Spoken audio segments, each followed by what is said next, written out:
Narcotics আইটেমসের consignment transport হবে।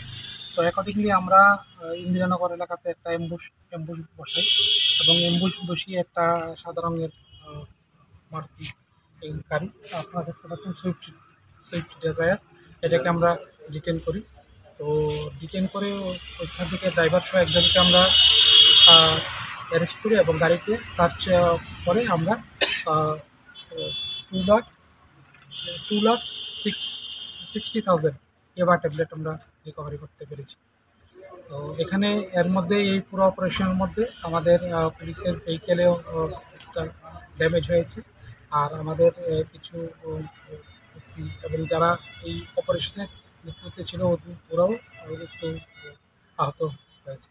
তো যেই কনসাইনমেন্টটা আজকে আমরা সিজ করতে পেরেছি ওটা আপনার আনুমানিক বাজার মূল্য ধরেন কালোবাজার এগুলি তো আর ডেফিনিট প্রাইস থাকে না, কালোবাজারের মূল্য এগুলি মোর দেন 3 crore। স্যার পুলিশের নেশা